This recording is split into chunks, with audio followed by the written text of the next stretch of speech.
자, 예수님의 생애는 예수님께서 이르시되 내가 곧 길이요 진리요 생명이니 나로 말미암지 않고는 아버지께로 올 자가 없느니라. 결국 예수 그리스도를 통해서만이 우리가 하나님과 막혔던 담, 또 하나님과 떨어졌던 그 거리를 줄일 수 있는 것들이 예수 그리스도를 통해서만 가능하다는 겁니다. 예수님의 생애는 마태, 마가, 누가, 요한복음에 기록되어져 있습니다. 그러나 그 특징들이 다 다르고 대상이 다르다고 했습니다. 이 대상은 누구다라고 할 수 없지만 기록되어 있지는 않습니다. 그러나 그 내용을 유추해 본다면 여기는 어떤 공동체에게 주시는 말씀이구나 라는 것을 우리가 유추해 볼 수 있기 때문에 그렇습니다. 예수님의 생애는 연대기 순서대로 기록한 것이 아니었습니다. 왜냐하면 마태, 마가, 누가, 요한 공동체의 다양한 상황 속에서 각 복음서 기자가 강조하고자 하는 내용을 썼기 때문에 연대, 1년차, 2년차, 3년차 이렇게 기록되어 있는 것이 아닙니다. 그래서 예수님의 생애에 특별한 구조로 구성해보는 작업이 필요했습니다. 그래서 저희가 그것을 사복음서를 통해서 연대를 만들어 본 겁니다. 자, 앞에 도표를 한번 보시면요. 예수님의 공생, 예수님의 생애를 따져본다면 예수님께서는 기원전 4년에 베들레헴에서 태어나신 것으로 보여집니다. 이거 뭔가 잘못되지 않았습니까? BC라고 하는 것은 Before Christ라고 해서 예수님 오시기 전이라는 것이고 AD라는 것은 아도미 도미네인가요? 그래가지고 예수님 이후라는 라틴어에서 나온 이야기인데 그러면 왜 기원전 4년이라면 이거 잘못된 거지 않습니까? 그렇죠? 근데 예수님의 연대를 왜 이렇게 잘못되게 되었냐면 기원전과 기원후를 잘못한 건 후대에 달력이 만들어지면서 연대를 거꾸로 올라가면서 잘못되어진 겁니다. 그렇기 때문에 예수님은 기원전 4년경, 3, 4년경에 탄생하신 걸로 보여집니다. 왜 그러냐? 헤롯이 역사적으로 기원전 2년에 죽습니다. 헤롯이 뭐 했습니까? 태어난 남아 1, 2세대 나이를 죽이라는 명령을 했다라면 적어도 그 이전에 태어나셔야 되는 게 역사적으로 맞는 겁니다. 그리고 또 우리가 연대를 생각하면서 기억해야 될 것이 기원전 1년과 기원 후 1년 사이에는 0년이 존재하지 않습니다. 그러니까 그 연대도 여러분들이 생각하시면서 보신다라면 예수님이 30년쯤에 30살 되던 쯤에 공생애가 시작되어지고 공생애가 몇 년입니까? 3년. 3년의 근거를 이제 우리가 살펴볼 건데 왜 3년이라고 하냐면 만 3년을 꽉 채우시는 사역이 있었기 때문에 공생애 3년이라고 얘기를 하는 겁니다. 그렇게 본다면 AD 30년경에 예수님께서는 돌아가시고 부활하시고 승천하시는 내용으로 보게 됩니다. 여러분 연대가 좀 잘못되었다고 해서 이 연대가 바뀌었다고 해서 우리가 예수님이 부정되거나 없던 일이 아니고 오히려 역사적으로 증명되어지는 이야기이기 때문에 더 연대를 명확하게 보셔야 됩니다. 그러면 이것이 딱 맞느냐? 천국에 갔더니 예수님 나 그때 아닌데? 그러실 수도 있지 않습니까? 구약 성경에서도 보면은 연대를 우리가 많이 만쳐놨지만 그게 딱 맞는다고 할 수는 없습니다. 만학자들이 연구한 거를 저희가 이렇게 충돌이 없게끔 잘 정리를 한 것뿐이지 1, 2년 차이가 날 수는 있습니다. 그것 때문에 구원과 여러분들 상관이 있냐? 전혀 그렇지 않습니다. 그렇기 때문에 연대는 여러분들이 생각하시면서 좀 보시면 좋을 것 같습니다. 기원전 4년 예수님께서 베들레헴에서 태어나시고 애굽으로 도피하는 사건이 있었습니다. 그리고 나서 어디로 가십니까? 나사렛으로 가십니다. 예수님의 사복음서에서 가운데 AD 8년경 예수님이 12세 되던 때에 어디에 오십니까? 성전에 오셔서 예루살렘에 오셔서 부모가 다 돌아가는 시점에 예수님은 성전에 남아서 그들과 대화하고 계셨던 내용들을 보십니다. 어린 시절의 이야기가 되어지고 다시 나사렛에 가서 활동하시게 됩니다. 원래 고향은 나사렛은 아니셨죠. 태어난 곳은 베들레헴이지만 왜 나사렛으로 갔습니까? 요셉의 고향이었던 나사렛에 가서 사셨습니다. 그 말씀을 이루시기 위하여 나사렛. 자, 그리고 AD 27년에 저희는 이제 공생의 1년, 2년, 3년을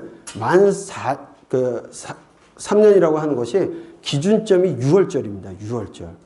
그래서 6월절이 몇 차례 지나갔느냐를 보고서 얘기를 하는 겁니다. 예수님의 공생을 3년을 볼 때 공생의 기간 동안 6월절을 3번 지내시고 4번째 6월절에 어린 양으로 돌아가시게 되는 겁니다. 6월절에 예루살렘에 올라가신 일은 마태, 마가, 누가에는 한 번만 기록이 됩니다.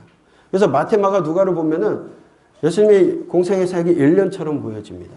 하지만 요한복음에서는 4번 올라간 것으로 기록하고 있습니다. 그래서 6월절을 기점으로 해서 공생의 1년, 2년, 3년, 4년 차에 십자가에 달리신 걸로 봐서 만 3년 그렇게 우리가 보는 겁니다. 그러면 공생의 시작은 언제로 보느냐? 6월절로 볼 겁니다. 근데 6월절 되기 전에 예수님께서 유대 지역에 가셔서 세례를 받으시고 유대 광야에 가서 40일 금식 기도하시는 일이 있습니다. 그리고서 갈릴리로 돌아가시면서 에놈 지역이라고 하는 요단 강가에서 4명의 제자를 요한의 제자였던 4명의 제자들을 만나게 됩니다. 사실 이 기록은 요한복음에만 기록이 되어져 있습니다. 그러다 보니까 내 제자의 이름 가운데는 요한이 없어요. 그것을 기록하고 있는 걸 봐서는 그때 요한도 거기에 있었다. 왜냐하면 요한 그렇게 기록할 수 있는 자세히 기록할 수 있는 건 본 사람만이 가능한 거기 때문에 우리가 4명의 제자가 기록되어져 있지만 5명의 제자가 있지 않았을까 얘기하는 것이 거기입니다. 그리고 첫 번째 하나님 예수 그리스도의 이적을 행합니다. 가나 혼인잔치에서 우리가 잘 어린애들이 맨날 찬양하던 물이 변하여 포도주 됐죠. 그 사건이 있습니다. 왜 여기서 물이 변하여 포도주 사건이 되었는지 그것도 좀 이따 살펴보겠습니다. 그리고 가버나움으로 가셨다라는 거죠. 그리고 6월절이 되었습니다. 자, 6월절이 되었습니다. 1년차 6월절 공생애가 시작되었습니다. 6월절엔 어디 가야 됩니까? 왜 예루살렘 갑니까? 6월절을 지키기 위해서 가는 겁니다. 성전에서 제사 드리기 위해서 가는 겁니다. 6월절이 됐습니다. 예수님께서도 유대인이셨고 예수님께서도 철저히 그런 모든 것들을 지켜 행하셨던 분이라는 거죠. 그리고 올라가셨습니다. 올라가셔서 어떤 일이 있었냐? 성전을 청결하는 사건이 일어나게 됩니다.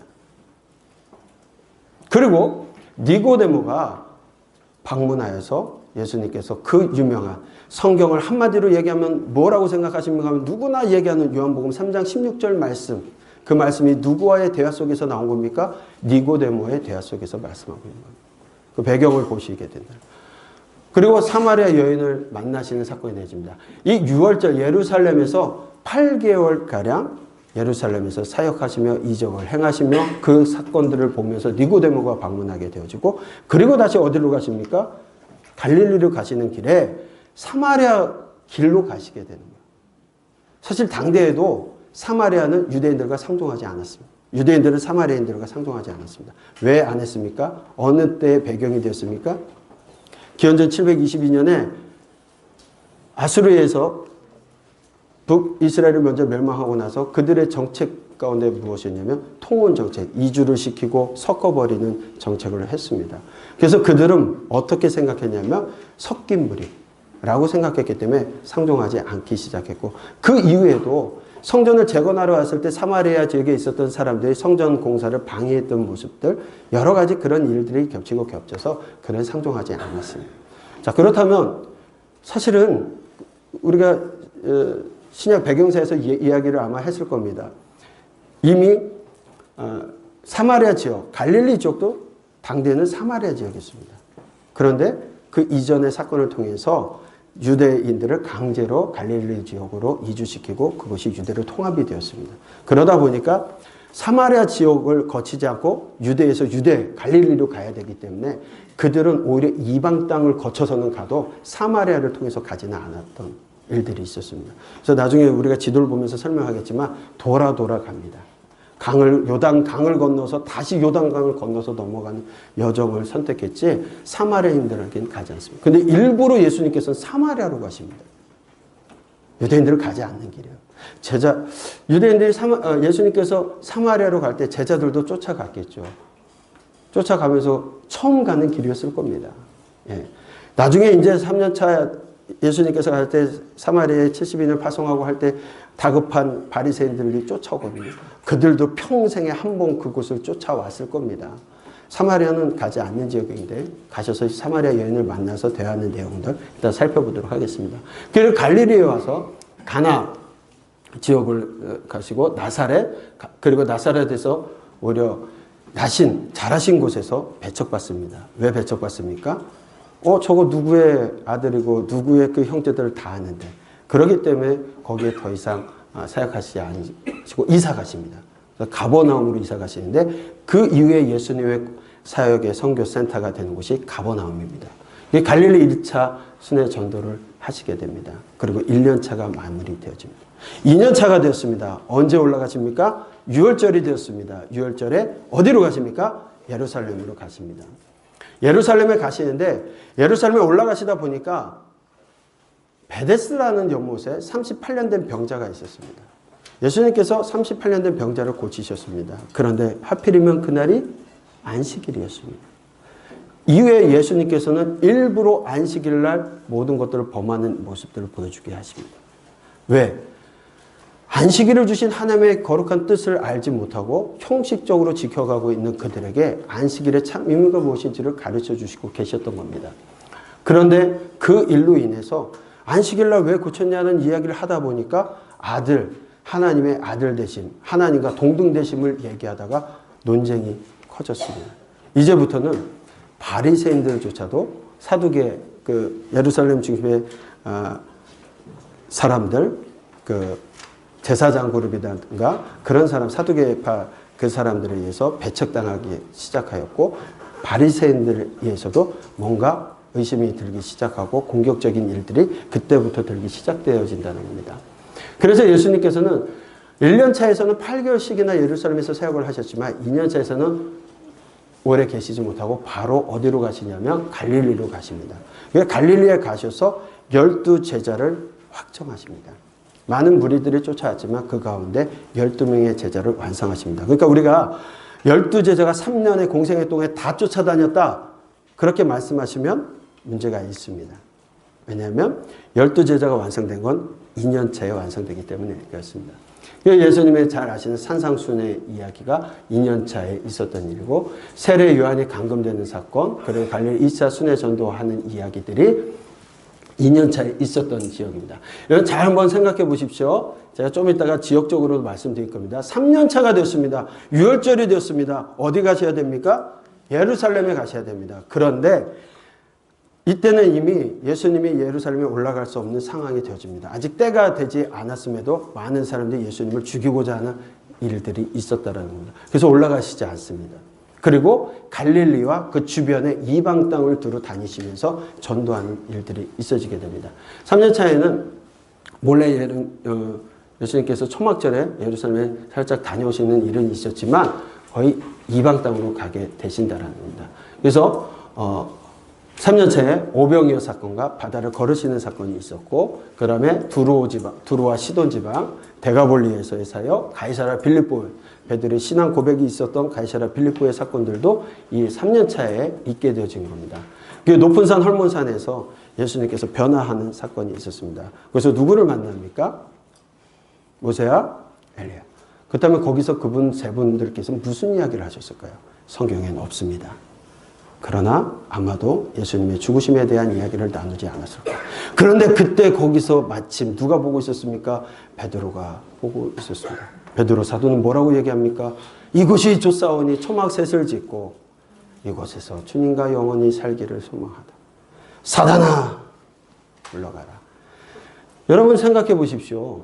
가이사랴 빌립보에서는 베드로의 신앙 고백, 주는 그리스도의 살아계신 하나님의 아들이시다라는 고백을 통해서 바요나 시몬아 내가 그 이야기를 하시면서 베드로의 신앙 고백 위에 교회를 세우시겠다고 약속하셨던 그 하나님께서 얼마 지나지 않아 사단아 올라가요. 베드로의 모습도 잘 보셨으면 좋겠어요. 그리고 그럼에도 불구하고 예수님이 이때부터 높은 산 헐몬산은 이후부터 제자들에게 순한 예고를 하십니다.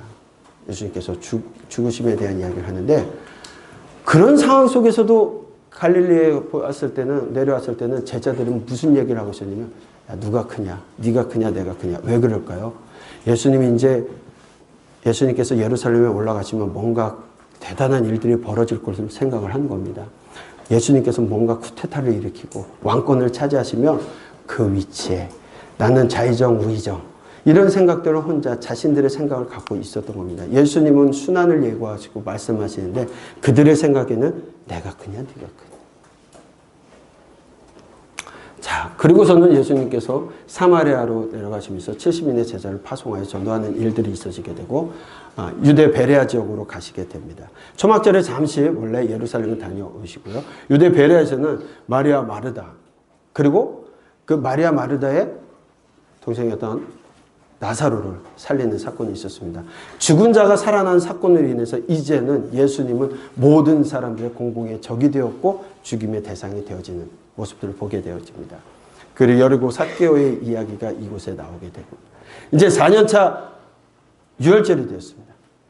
그때 예수님께서는 예루살렘에 입성하시고 순환당하시고 돌아가시고 죽은 자 가운데 사흘 만에 부활하셔서 예루살렘에서 제자들에게 나타나시고 약속하신 바대로 갈릴리로 제자들을 보내시고 갈릴리에서 또 예수님 제자들을 만나시면서 실패한 베드로를 만나셔서 다시금 사역을 주시는 모습들이 부활 후의 사건들입니다. 그리고 약속하신 대로 예루살렘으로 오셔서 모든 사람들이 보는 가운데 승천하시는데요.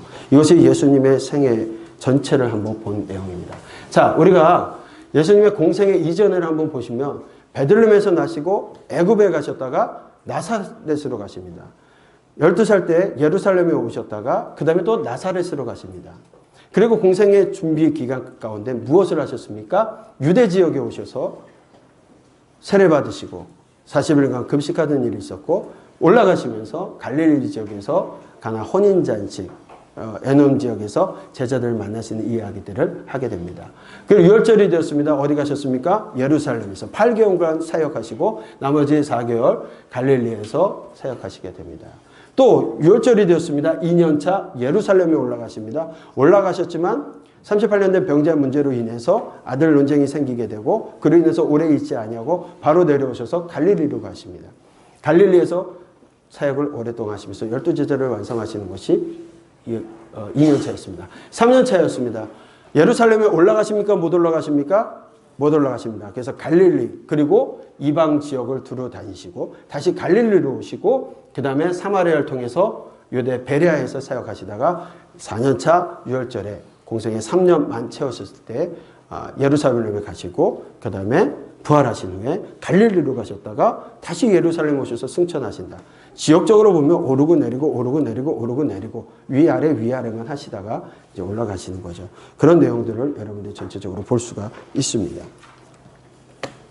자, 저희가 마인드맵으로 다시 구분을 해봤습니다. 이렇게 하면 딱 한눈에 들어옵니다. 예수님의 생애는 현재 4년 태어나셔서 AD 30년 승천하신 내용으로 보게 된다면 일부를 보게 되면 공생애 전입니다. 공생애는 예수님의 탄생과 예수님의 피난과 예수님의 소년기 이렇게 되어진다고 말씀을 드렸습니다.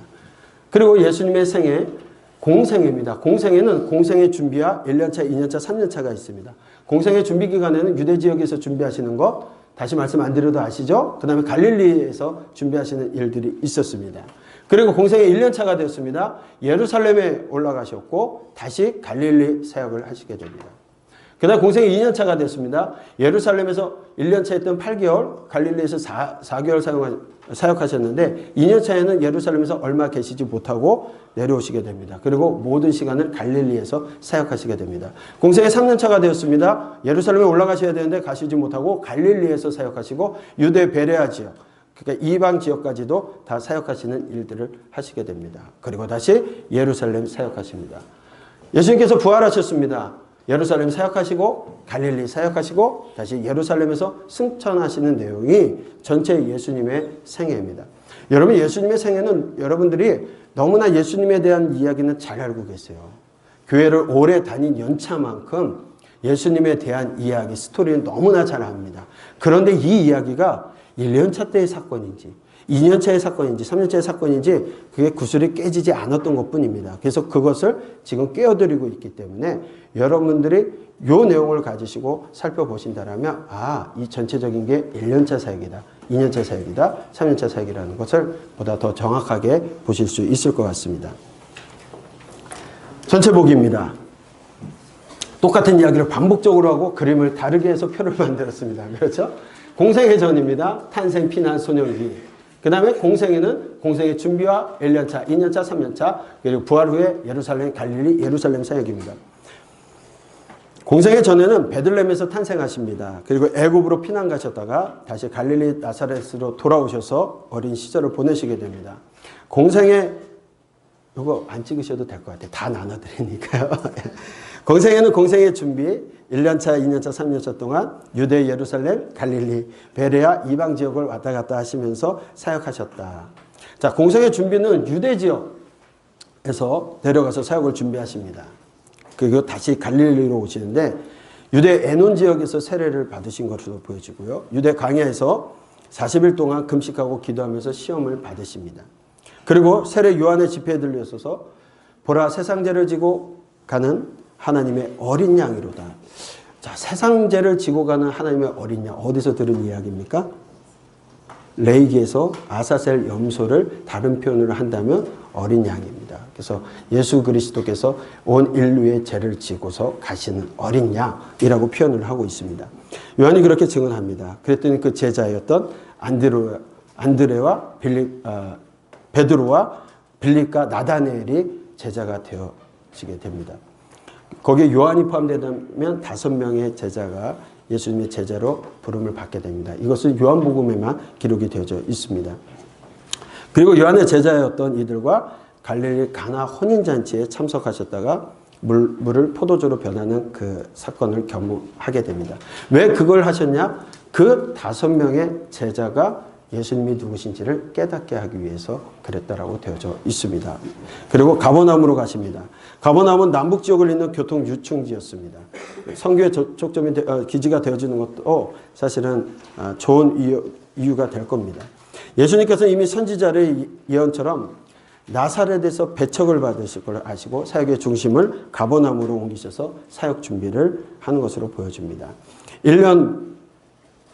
공생의 1년 차에는 예루살렘 사역과 그 다음에 다시 갈릴리 사역이라고 했습니다. 예수님의 공생의 3년으로 볼 때 6월절에 예루살렘에 오르셔서 첫 성전을 청결하는 사건이 있게 되어집니다. 사실 성전 청결 사건은 2번 있게 되어지는데 1년 차에 먼저 있게 되어집니다. 이 성전 청결 사건은 당시 성전을 중심으로서 기득권을 유지해가고 있었던 사두개파와 제사장 그룹, 그들을 향한 전면적인 도전이고 대항이었습니다. 이때 예수님과 제사장과 사두개파들이 충돌이 일어나게 됩니다. 왜냐하면 자기들 영업장에 와서 그걸 다 엎으신 거거든요. 하지만 이들은 군중들로 인해서 예수님께 함부로 할 수는 없는 상황이 있습니다. 자, 그 사건으로 인해서 많은 사람들이 예수님에 대해서 주목하기 시작합니다. 사두개파 제사장 그룹은 성전에 있는 예루살렘 유대 지역에 모여 있었고 바리새인들과 서기관들은 회당 중심으로 유대인들이 사는 지역에 다 분포되어서 살고 있었습니다. 이때는 제사장 사두개파도 논쟁이 시작되지만 아직 바리새인들과는 큰 문제가 없었던 거예요. 그러니까 바리새인이 와서 예수님에게 논쟁을 하는 것은 1년 차에는 없는 일입니다. 그러니까 바리새인이 나와서 뭔가 얘기하고 논쟁한다? 2년 차 이후부터의 이야기다 생각하시면 될 것 같습니다. 바리새인과 서기관들은 성전 청결 사건으로 인해서 제사장과 사두개파와 이렇게 대립되고 있는 예수님을 예의주시하면서 저분이 누굴까를 바라보고 있었을 뿐이라는 겁니다. 이때 그런 일로 인해서 니고데모가 바리새파 중에 하나였던 니고데모가 예수님을 찾아오게 되고 그 다음에 예수님께서 수가성 여인을 만나서 그 사마리아 지역을 통과해서 가시게 되는 이야기가 되어집니다. 사람들은요, 유대 사람들 당시에 사마리아를 가지 않고 요단강을 건너서 대가볼리, 이방 땅 대가볼리를 통해서 내려오고 또 다시 여리고 쪽에서 들어가는 그런 노선을 많이 택해서 다녔다라는 거죠. 그런데 예수님께서 올라가시면서 사마리아 지역을 가셨다라는 것도 여러 의미가 있습니다. 이따가 좀 살펴보도록 하겠습니다. 그리고 2차 갈릴리 순회하는 이야기가 되어집니다. 가버나움에서 출발하시고 6월절 절기를 지키기 위해서 예루살렘으로 올라가셔서 사역을 하시고 다시 가버나움으로 돌아가셨다. 자, 2년째에는 두 번째 6월절이 되었습니다. 예루살렘 사역을 위해서 가십니다. 근데 가시면서 안식일 날 38년 된 병자를 고치면서 예수님에 대한 권세에 대한 질문이 되어집니다. 어떻게 보면 이것도 터닝 포인트입니다. 공생의 1년의 성전 청결로 인해서 바리새인들과 대적하지는 않았지만 38년 된 병자를 안식일에 고치는 일로 인해서 또 하나님을 친아버지라고 부르는 일로 인해서 신성 모독의 죄에 해당되는 그들이 생각하는 그 일로 인해서 박해와 죽임을 결심하는 일들이 생겨지게 되는 겁니다. 그래서 이때부터는 예루살렘에서는 제사장과 사두개파하고 아주 극렬하게 충돌하는 사건이 있게 되어지고 예루살렘에 오래 계시지 못하게 됩니다. 그러나 예루살렘에 있던 바리새인들하고도 사이는 나빠지게 되지만 모든 바리새인들과 나빠지는 건 아닙니다. 그리고 그러기 때문에 나중에 바리새인들이 예수님을 초청해가지고 집으로 초대해서 얘기를 듣는 이야기들도 있기 때문에 모든 바리새인들이 다 예수님을 대적한다. 그런 것은 아니었다라는 겁니다. 갈릴리로 돌아오셔서 갈릴리 사역을 하시게 됩니다. 12명의 제자를 확정하시게 되고 잠깐 이방 땅 데가볼리로 가셔서 데가볼리 가다라 지방에서 돼지 사육하고 있었던 돼지에게 귀신 들어가게 하는 군대 귀신 들어가게 하는 일들이 있게 됩니다. 자, 여러분 데가볼리라는 곳은 이방 땅입니다. 거기서 돼지고기, 돼지. 왜 거기서 돼지를 키울까요? 유대인들은 절대 돼지를 먹지 않습니다. 돼지와 가까이 하지 않습니다. 부정한 거기 때문에. 그런데 왜 바로 그 옆에서는 돼지를 키우고 있었을까요? 네. 로마 군인들의 식량을 공급하는 곳으로서 그 지역에 돼지를 키우고 있었다는 겁니다. 그곳에서 한 버림받은 영혼, 군대 귀신 들려 버림받은 그 영혼을 고치시기 위해서 잠시 다녀오시는 사건이 있었습니다. 그리고 돌아오셔서 산상수훈과 다시 가버나움으로 왔을 때 여인이 옥합을 깨트려서 향유 도유하는 사건. 향유 도유 사건도 두 차례가 있습니다. 우리는 그냥 한 차례로 다 기억을 하고 계신데 2년 차에 향유 도유 사건이 있고 예수님이 돌아가시기 전에 3년 차에 향유 도유 사건이 있다는 것도 다시 한번 보셨으면 좋겠습니다. 자, 3년 차가 되었습니다. 6월절이 되었습니다. 예루살렘에 가셔야 되는데 예루살렘에 가지 못합니다. 공개적으로 올라가지 못하고 은밀하게 잠깐 올라갔다 오시는 일이 있었습니다. 당시 바리새파 사두개파 그룹이 예수님을 죽이려고 했기 때문에 예수님께서는 초막절에 잠깐 예루살렘 성전에 올라다니시는 것 그리고 갈릴리로 가십니다. 예수님께서는 아직 돌아가실 때가 하나님의 사역을 완성할 때가 아니었기 때문에 남겨진 사역을 위해서 이제 이방 땅으로 가시게 됩니다. 이방 지역인 가올라티스 또 가이사라 빌립보 이두레 데가볼리 페니케아 지역에 사역을 하시게 되어집니다. 예수님께서 찾아간 그 이방 지역의 사람들도 보시게 되면 소외되고 버림받은 사람들을 찾아가신다는 겁니다. 하나님의 마음은 유대인뿐만 아니라 이방인도 사랑하심을 분명히 예수님의 사역을 통하여서도 보여주시고 있습니다.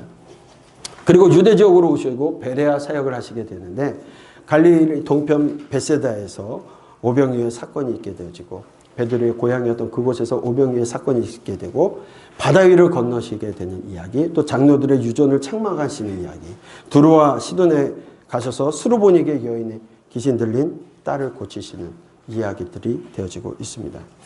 그리고 여러분 잘 아시는 황제 숭배가 극심했던 북쪽의 가올라니티스에서 가이사라 빌립보에 가셔서 그것도 어디냐? 판이라고 하는 신전 앞에서 제자들에게 물으시는 겁니다. 판이라는 것은 위의 몸은 염소가 있는 몸. 예. 위에 사람 몸은 위에는 사람이고 몸은 염소 그런 신전이 있는데 판 신전입니다. 거기 그들이 전쟁에서 이기고 나면 정복지에서 그들의 신을 갖다가 다 모셔놓은 신전이라고 보면 됩니다. 그곳에 가셔서 예수님께서 사람들이 나를 누구라 하느냐 질문하시게 되는 겁니다. 그때 베드로가 뭐라고 얘기합니까? 주는 그리스도시요 살아계신 하나님의 아들이시다. 그래서 거기서 하시게 되는데 많은 사람들이 이제 착각하는 경우가 있습니다. 베드로가 교회가 아니라 베드로의 신앙 고백 위에 교회를 세우신다는 겁니다. 베드로 사도가 죽은 다음에도 교회는 세워지지 않았습니다. 그렇죠? 기독교가 로마에서 인정을 받게 되고 공교회가 되어지고 국교화가 되어진 이후에나 우리가 지금 생각하고 있는 교회 건물 예배당이라는 것들이 생기기 시작했다는 겁니다. 그렇다면 교회는 무엇이냐? 그렇게 베드로의 신앙 고백처럼 예수 그리스도를 구주로 믿는 사람들의 공동체 모임이었다는 겁니다. 예루살렘에 가시기 위해서 사마리아를 거쳐서 유대 베레아 지역에서 오시는데 거기서 나사로 집에 가셨다가 동네 베레아 지역에서 3개월 동안 사역하시는 일이 있게 됩니다. 초막절에 잠깐 예루살렘에 오셨다가 말씀을 전하시고 갈릴리로 가십니다. 자, 예루살렘 사역입니다. 네 번째 유월절이 되던 해 공생의 3년차, 4년차죠. 그러니까 4년차 유월절에 공생의 3년차에 만 3년차에 예루살렘에 오르셔서 순환당하시고 십자가에 달려 돌아가시게 됩니다. 부활 후에는 예수님 예루살렘에서 부활하시고 갈릴리에 제자를 먼저 보내시고 다시 제자를 만나시고 예루살렘으로 다시 오시게 하시고 예루살렘에서 승천하는 것으로 여러분들 전체 틀을 볼 수가 있습니다. 자, 공생의 전의 사건들을 한번 보도록 하겠습니다. 예수님께서 구약의 선지자들을 통해서 약속하셨던 그리스도 되심을 증거하는 것에 공생의 전의 이야기는 초점이 맞춰져 있습니다. 그래서 특별히 누가복음에서는 예수님의 어린 시절을 기록하고 있고 그 어린 시절, 예수님께서는 그 어린 시절에도 예수님께서는 본인 스스로가 누구신지를 알고 있었다라는 겁니다. 이미 자신은 그리스도시라는 것을 깨닫고 계셨다. 왜 12살에 가셨을까요? 딴 기록은 전혀 없고. 유대인들은 13세가 되면 성인식을 합니다. 성인이 되면 다른 어떤 문화나 자기가 배우고 싶은 선생 밑으로 들어가서 배울 수 있는 시기도 됩니다. 그런 시기로 봐서 예수님도 12세를 이야기하면서 그렇게 예수님은 모든 걸 깨우치고 계셨다라는 걸 이야기하는 것 같습니다. 자, 2부에서는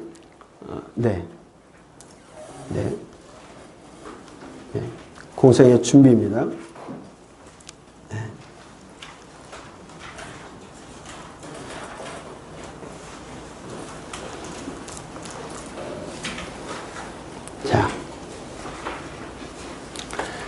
예수님의 탄생이 예고되는 이야기를 하게 됩니다. 이 모든 일이 된 것은 주께서 선지자로 하신 말씀을 이루려 하심이라. 결국 선지자들이 예언한 것을 이루시기 위해서 그렇게 하셨다라는 거. 보라 처녀가 잉태되어 아들을 낳을 것이요 그 이름을 임마누엘이라 하리라. 여러분 번역한 중 무엇입니까? 하나님 우리와 함께 계시다. 창세기 때 여호와의 이름을 가르쳐 주실 때 뭐라고 하셨습니까? 아브라함의 하나님, 이삭의 하나님, 야곱의 하나님이라고 말씀하셨습니다. 결국 아브라함, 이삭, 야곱 조상들과 함께 하셨던 하나님, 스스로 존재하시는 그 하나님께서, 창조주 하나님께서 우리 조상들과 함께 하셨던 그 하나님께서 이제 예수 그리스도를 통하여 무엇 하신다? 우리와 함께 하시겠다. 임마누엘, 함께 하시는 걸 이야기하고 있습니다. 예수님 피난 가시는 이야기 너무나 잘 알고 있습니다. 그래서 애굽에 가면 예수님의 피난 교회도 있습니다. 근데 여러분 한번 생각해 보시죠. 동방 박사들이 와서 무엇을 바칩니까? 황금과 유향과 모략. 성경에 나와 있지 않지만 동방 박사 몇 명이 왔을까요? 세 사람이요? 동방 박사 세 사람. 그 찬양도 바뀌었습니다. 세 사람이 오는데 그 성에 많은 군중들이 난리가 날 정도로 그렇게 소동이 일어날 정도로 여러분들 온다고 생각합니까? 아니요. 많은 무리가 왔을 겁니다. 학자들은 한 12명의 그룹이 오지 않았을까 이런 얘기를 하는데 그들이 바친 것이 황금, 유향, 모략이다 보니까 세 사람이 온 게 아닌가 이렇게 얘기를 하는 것 뿐입니다. 그런데 황금, 유향, 모략을 왜 갖고 왔을까요? 그 지역에서 나는 것도 아닙니다. 어디선가 준비해서 사갖고 왔습니다. 저는 개인적으로 성경을 읽다가 예수님의 피난, 애굽으로 피난 가시는데 예수님께서 다시 고향 가셔서 집을 팔고 뭐 해가지고 내려가신 게 아니에요. 그렇죠? 꿈속에 피하라, 죽임을 당할 수 있으니까 피하라는 하나님의 뭘 보고 어떻게 갑니까? 바로 가셨어요. 바로 가시는데 돈이 있습니까? 뭐가 있습니까? 황금은 어디를 가든지 어떤 분들이 얘기해요. 황금은 예수님의 무엇을 상징하고 유황은 무엇을 이렇게 얘기합니다. 맞을 거예요. 근데 저는 개인적으로 황금도 돈의 가치가 있고요. 유향은요. 몰약은요. 결혼할 때 쓰는 향기와 사람을 장사 지낼 때 쓰는 재료. 장사 지낼 때 제일 많이 쓰는 곳이 어딜까요? 이집트죠. 그러니까 거기는 어디든지 금전으로 환전이 될 수 있는 것 아닌가라는 생각이 문득 들면서 하나님 그냥 보내시는 게 아니구나. 누가 죽을 때까지? 헤롯이 죽을 때까지 언제가 될지 모르지만 그곳에서 정착할 수 있는 시간들도 또 준비하셨다. 하나님 늘 그러셨어요. 하나님께서는 늘 그냥 던져놓으시는 법이 없으셨어요. 늘 버림받아도 될 만한 사람들을 위해서 준비하시고 예수 그리스도께서의 사역 가운데서도 섬세한 그 하나님의 모습을 보게 됐 저만의 생각입니다. 인정 안 하셔도 할 수 없고요. 그래서 가시게 되는 모습들을 보게 되면 이렇게 베들레헴에서 출생하시고 정결례식을 위해서 예루살렘에 갔다 오시고요. 그 다음에 어디로 가십니까? 헤롯 왕에 피해서 애굽으로 내려가시고 애굽에서 거주하시다가 헤롯이 죽자 나사렛으로 올라가시게 되어지고 12세에 유월절을 지키기 위해서 예루살렘에 올라가셨다가 다시 갈릴리로 가시게 되는 요 화살표에서도 그 당시에는 어떻게 갔을까요? 넘어갔다가 다시 넘어가는 일들을 통해서 요단강을 건너게 된 요 단강, 요 흐를 요 단에서부터 흐르는 강이다 해서 요단강입니다. 그래서 해발고도는 요 지중해보다 400m나 아래에 있기 때문에 지금도 여러분들 요 사해라고 하는데 죽은 바다라고 해가지고 소금의 질이 많이 물이 유입돼서 사람들 저 같은 사람도 뜨더라고요. 예. 저는 수영을 할 줄 모르는데 거기 가니까 수영이 되더라고요. 할렐루야더라고요. 자, 그런데 여기에도 물고기가 다 구면 못 살죠. 죽은 곳이니까. 가장자리는 민물이 합쳐지는 데서는 고기들이 살아요. 네. 어쨌든 그렇습니다. 그런 지역이라는 거 생각하시고 보시면 좋을 것 같습니다. 자, 그리고 이 말씀 또한 애굽으로부터 내 아들을 불렀다 함을 이루기 위하십니다. 라고 말씀하고 있다는 거죠. 소년기입니다. 예수님께서 이렇게 말씀하십니다. 어찌하여 나를 찾으셨습니까? 내가 아버지 집에 있어야 될 줄 알지 못하십니까? 죄송합니다. 만약 내 자식이 그렇게 어디 갔다가 있는데 없어져가지고 제가 찾아갔는데 그 소리 하면 당장 맞을 일이죠. 그런데 요셉과 마리아는 분명히 천사를 통하여서 주신 하나님의 말씀이 있었기 때문에 그분이 누구신지 알고 있었기 때문에 또한 예수님도 본인이 누구신지 알고 계셨다라는 것을 얘기하고 있습니다. 자, 공생의 준비 기간입니다.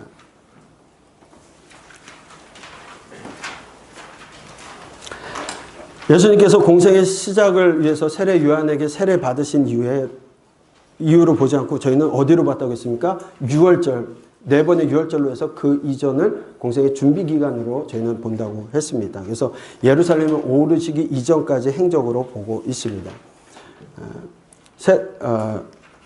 먼저 세례 요한에게 세례를 받으시는 이야기가 되어지고요. 유대 강에서 40일간 금식 기도를 하시게 되는 이야기가 되어져 있습니다. 자, 내려가신 모습을 한번 보시게 된다면 이 지역들 지도 통해서 보았을 것입니다. 이 나사렛에서 출발해가지고 이렇게 그 벳산 지역 스키토폴리스를 지나서 어디로 갑니까?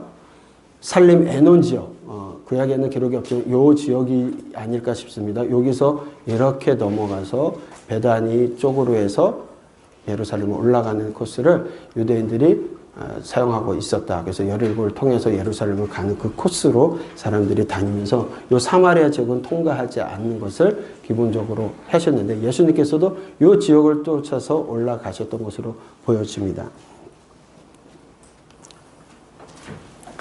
예수님 시대 이 지역을 보게 되면 이게 여러분들 저희 한번 요 에논 지역 때문에 좀 논쟁이 되었던 적이 있는데 이 에논 지역에 대한 이야기를 하다가 바나테아라는 지역으로 보는 학자들도 있습니다. 그런데 그 부분은 아마 지난번에 우리 14태에 김상윤 목사님이 얘기하면서 잘 설명된 거 있으니까 유튜브를 통해서 한번 보시면 좋을 것 같습니다.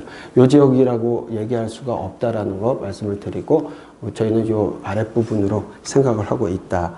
예, 그 정도만 말씀을 드리고 넘어갈게요.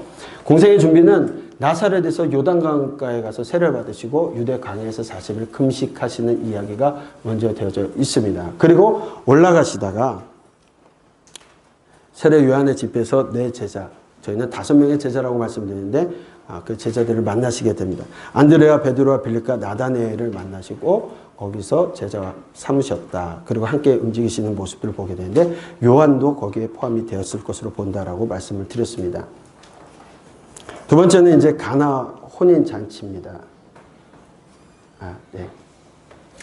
자, 가나 혼인 잔치는 여러분들 잘 아실 겁니다. 공생 이전의 첫 표적이라고 저희가 말씀드립니다. 표적이라는 것은 그 표적을 통해서 무엇인가를 나타내는 겁니다. 예수님께서 이적을 행하심은 그냥 무엇을 하신 것이 아니라 표적입니다. 그 표적이라는 것은 무엇을 나타내시기 위한 것, 진리를 나타내시기 위한 겁니다. 그렇다면 그 진리는 무엇이냐?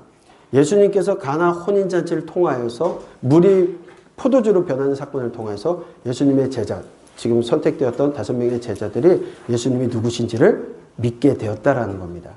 자, 그런데 저는 한 가지 의문점이 생겼습니다. 안드레는 예수님이 메시아이심을 깨닫게 되었고, 빌립은 모세가 율법에 기록한 여러 선지자 중에 기록한 그분이시라고 이야기를 합니다.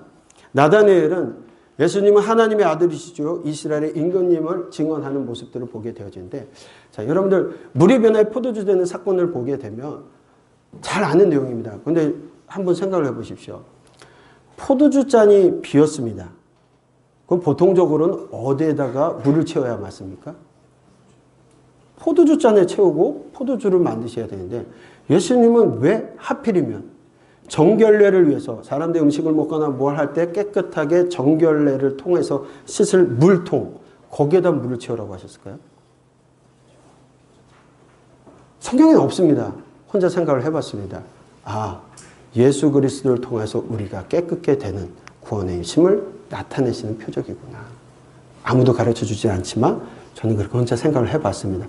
믿거나 말거나. 그런데 의미가 있습니다. 왜냐하면 포도주잔이 뱄으면 그 포도주잔에 물을 채워서 포도주로 만드셔야 되는 것이 맞는데, 하필이면 왜 정결례를 위한 그 물, 집안의 잔치를 위해서 5, 6동에 갖다 놓는 그 물통을 채우시게 하시고 그것이 포도주가 되었는지, 예, 그것도 한번 생각해 볼 수 있는 생각이 아닌가, 그렇게 생각을 해봤습니다. 그냥 넘어가겠습니다. 가버나움에 며칠 내려가셨다가 오시는 이야기가 있습니다.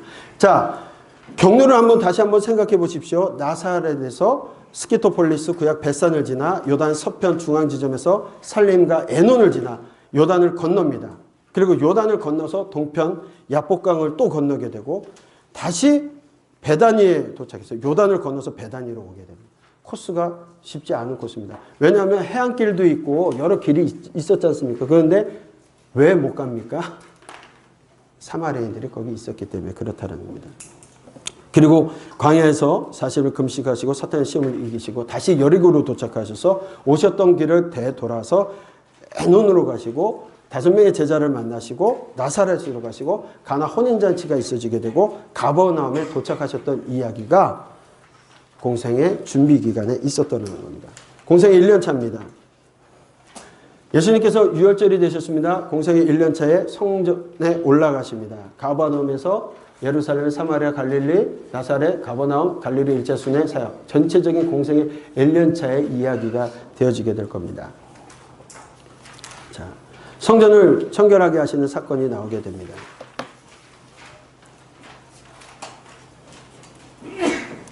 그럼 400년간의 침묵기간 이후에 오신 분이, 공생애를 시작하신 분이 예수님께서 하신 일이 공생의 첫 사역이 뭐였습니까? 성전 청결 사건입니다. 저희로 이렇게 표현을 한다면 가나 혼인잔치의 이적이 아니라 공생의 시작으로 본다고 한다면 성전 청결 사건이었다는 겁니다. 여러분, 놀라운 일이 있는 겁니다. 예레미야가 그렇게 얘기했습니다. 하나님께서 무섭고 놀라운 일이라고 하셨던 그 일이 여전히 계속되고 있는 모습을 보게 되는 겁니다. 이 땅에 무섭고 놀라운 일, 선지자들은 거짓말을 예언하고 제사장들은 자기 권력을 다스리고 백성들은 그것이 좋다라고 박수치고 있는 모습이 이 시대에도, 예수님이 오신 그 시대에도 여전히 있었다는 겁니다. 예수님께서 성전 청결을 하게 하심으로 공생의 첫 사역을 시작하시는 이유이기도 합니다. 당시 기득권을 가지고 있던 세력들이 돈을 벌기 위해서 아주 치밀하게 계획을 짜고 있었다는 겁니다. 성전을 장사판으로 만든 겁니다.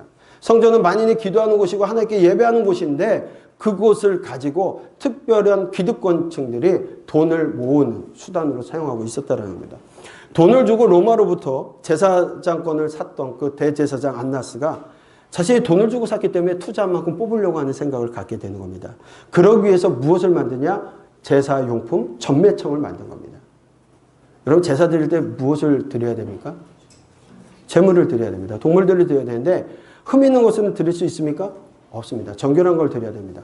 여러분 한번 생각을 해보십시오. 지금처럼 자동차가 있어가지고 내가 무슨가 예배를 드리려고 좋은 옷 입고 그렇게 차 타고 쭉 갔다가 도착 예배 1시간 드리고 쭉 오는 그런 예배가 아니고, 자기가 동물을 잡으려고 하면 귀한 거 흠 없는 걸 가지고 끌고 오다가 흠이 생길 수 있으니까 이고 매고 그러면서 오는 겁니다. 그러면 왔을 때 흠이 생기면 그걸로 드릴 수가 없어요. 엄밀히 따진다면. 그렇기 때문에 사람들의 편의를 위해서 야 그렇게 가져다 상처나고 뭐 할 거 있니? 예배당 와서 여기서 사서 드리면 돼. 얼마나 편의 위주로 가는 겁니까? 누이 좋고 매부 좋고 받는 사람 좋고 오는 사람도 좋고. 그런데 그것이 일반적인 사회에서 통용되는 어느 정도의 금액이 아니라 값을 더 해서 이익을 남기는 제사용품 전매청을 만든 겁니다. 결국 그 지도자라고 하는 그 사람들이 로마의 등을 얻고서는 제사 드리기 원하는 순진한 백성들, 속된 말로 등쳐먹는 강도짓을 하고 있었던 겁니다. 예수님은 예루살렘에 오시자마자 도착하시자마자 이 판을 뒤에 엎어버리신 겁니다. 그러다 보니까 당시 정치 지도자 그걸로 이익을 입던 사람들은 자기 장사판에 와가지고 모든 걸 엎은 거니까 얼마나 화가 나겠습니까? 그런데 사람들은 과연 예수님은 누구시지? 저분 누군데 이런 일을 하지? 관심 갖기 시작한 겁니다. 사두개파에 대한 도전으로 또 제사장에 대한 도전으로 보여졌지만 오히려 그들과 관계가 나빴던 바리새인들은 저분 누굴까? 호의적인 반응을 보였던 게 1년차입니다. 그래서 1년차 예루살렘에서 오랜 기간 생각할 수 있었던 이유도 그 중에 하나였다는 겁니다. 그리고 예루살렘에서 많은 이적을 행하시게 됩니다. 성경 척결 사건의 최고 이슈 인물이 된 게 누굽니까? 예수님이십니다. 그런데 그분께서 많은 이적을 행하시고 말씀을 하시고 그 말씀의 행동에 권위가 부여되는 모습들을 백성들이 보게 되는 겁니다. 예수님의 사역을 보면 늘 언제나 능력을 보임으로 그 말씀의 권능을 보여주시는 모습들을 보게 됩니다. 쉽게 얘기하면 엘리야, 엘리사 이후에 800년 만에 능력의 선지자였습니다. 그리고 말라기 선지자 이후에 말씀에 나타났던 말씀의 선지자로 세례 요한과 함께 말씀의 예언자가 되시는 겁니다. 이제 다시 사람들이 선지자의 시대가 오는 것인가? 그런 관심이 예수님께 집중되는 겁니다. 그런 모습들을 통해서. 이것이 공생의 1년 가운데 오랜 시간 박해를 받지 않고 계셨던 이야기입니다. 자, 니고데모가 방문하는 사건이 있었습니다. 예루살렘의 사역 중에 니고데모라는 간원, 지금으로 따지면 정치 지도자인 우리 국회의원, 근데 국회의원보다는 더 높은 위치에 있는 유대 간원, 또 바리새인이면서 그런 사람이 찾아오게 됩니다. 니고데모의 대학 가운데 예수님은 이 땅에 오신 목적에 대해서 그리고 거듭남, 순환에 대한 이야기를 처음으로 말씀하십니다. 예수님의 사역의 목표는 처음부터 이 땅의 왕이 아니라 대속물로 오셨다는 것, 십자가의 죽음으로. 근데 처음부터 죽으려고 오신 건 아니겠죠. 왜? 하나님께서는 예수님을 보내실 때 영접하면 구원하시겠다고 했어요. 영접한. 주 예수를 영접하면 구원이 임하는 건데 결국은 사람들의 선택이 예수님을 죽음으로 몰아가는 것들을 알고 계셨겠죠. 하나님이시기 때문에. 그러나 그것을 위해서 오셨다는 겁니다. 예수님이 이 모든 것이 하나님의 사랑 때문이라고 분명히 밝히고 계십니다. 그리고 예수님께서 예루살렘에서 8개월가량 사역을 하시고 갈릴리로 돌아가시게 됩니다. 이제 바리새인들이 예수님을 조금 시기하면서 견제하기 시작합니다. 왜냐하면 늘 기득권을 가지고 예루살렘 중심으로 세력을 갖고 있었던 것은 제사장과 사두개인이었습니다. 그렇다면 민중들 품에서 민중들의 지지를 받고 그들에게 힘이 되었던 사람이 누구였냐면 바리새인입니다. 그런데 예수님께서 성령 척결 사건 이후부터는 모든 초점이 예수님께 가니까 그들이 이제 견제하기 시작하는 모습들이 되어지게 됩니다. 예루살렘을 떠나서 예수님께서 갈릴리로 가시게 됩니다. 자, 갈릴리로 가시다가 우리가 잘 아는 것처럼 사마리아 여인을 만나시는 사건이 있게 됩니다. 너무나 잘 아는 얘기입니다. 사마리아 여인이 어떤 여인이었습니까? 남편을 5명이나 두었던 여인입니다. 자, 그렇다면 여러분들 기억 모르는 거에 의해서 혹 남편이 죽으면 둘째가 죽으면 셋째가 이렇게 줘야 되는 거라면 어쨌든 이 여인은 남편을 여러 번 잃은 사람이거나 아니면 누군가에게 버림받은 사람입니다. 그렇죠? 남편이 바람을 피거나 뭐 이런 부정한 일로 인해서 버림을 받았던 사람이라고 본다면 이 여인은 5번이나 버림받고 소외받고 불쌍한 여인입니다. 또 다른 사람들의 시선을 한눈에 받고 있기 때문에 남들이 오지 않는 햇빛이 가장 강한 그 정오 시간에 원래 불을 뜨르러 나오는 여인이었다는 겁니다. 그런데 이 여인이 예수님을 만났습니다. 근데 예수님께서 이상한 말씀을 하세요. 영원히 목마르지 않는 생수가 되게 한다고. 아하! 물 들어오지 않아도 되겠다는 생각이 먼저 번뜩 듭니다. 그런데 말씀하시는 게 보니까 좀 달라요. 이 여인은 예수님을 만난 겁니다. 그러니까 갑자기 이 여인이 그러면 우리 조상들은 여기서 예배드려야 된다고 하고 유대인들은 예루살렘에서 예배드려야 된다는데 어떤 게 맞습니까? 많은 학자들이 이렇게 써놨더라고요. 이 여인이 정곡, 자기의 치부가 드러나니까 화제 전환용으로 이렇게 했다. 절대 동의하지 않습니다. 한 영혼이 우리가 예수님을 처음 만났을 때 한번 생각해 보십시오. 그 예수님 만난 날 있지 않습니까? 인격적으로 만난 날. 예수님을 만났을 때 세상이 달리 보이기 시작하고 예수님과 함께 있는 게 너무 즐겁고 행복하고 예수님을 위해서 어떻게 해야 될지를 생각했던 시기가 있었을 겁니다. 이 여인이 바로 예수님을 만난 겁니다. 메시아를 만났습니다. 메시아를 만나고 나니까 가장 관심이 있어지는 게 뭡니까? 예배인 겁니다. 예배에 대한 질문을 한 겁니다. 그런데 이 대화 속에 우리가 기억할 것이 있습니다. 너무나 잘 아는 말씀입니다. 요한복음 4장 24절에 하나님은 영이시니 예배하는 자가 영과 진리로 예배할지니라. 하나님은 영이시니 예배하는 자가 영과 진리로 예배할지니라.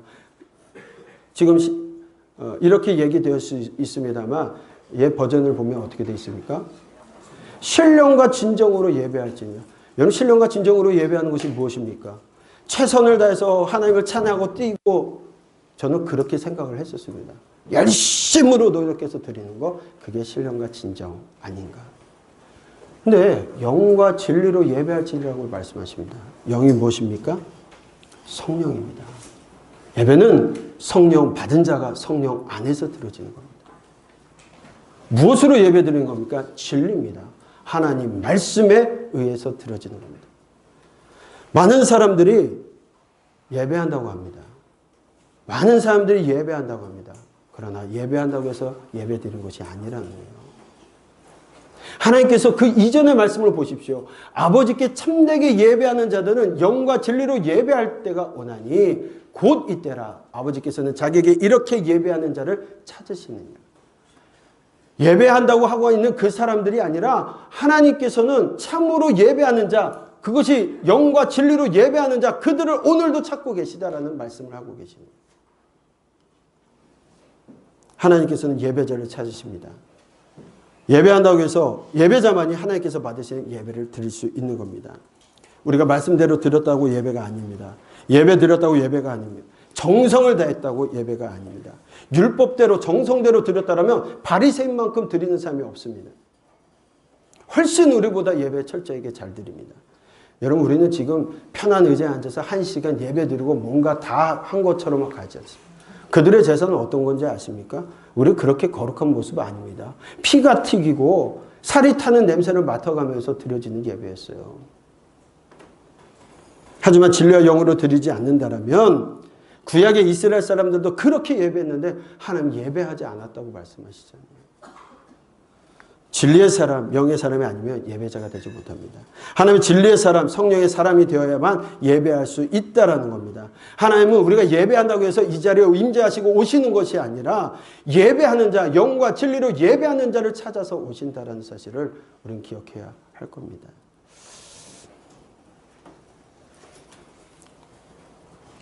이제 갈릴리 사역입니다. 유월절에서 예루살렘 사역을 시작하신 예수님의 사역이 이제 소문이 나고 그러면서 8개월 시간을 거쳐서 갈릴리 지역까지 소문이 나게 되었습니다. 그러나 예루살렘에 가셔서 나사렛 고향에 가셔서는 그 소문에 의해서도 오히려 배척을 당하게 되는 이야기를 하게 됩니다. 그래서 예수님께서 가버나움으로 이사 가시게 됩니다. 그 공생의 사역의 센터로 바뀌게 됩니다.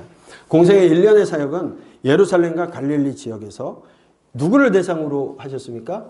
예루살렘과 갈릴리 지역에 누가 살고 있었습니까? 유대인이 살고 있었습니다. 유대인 중심으로 이루어졌다는 겁니다. 그리고 갈릴리 사역의 중심지는 어디였습니까?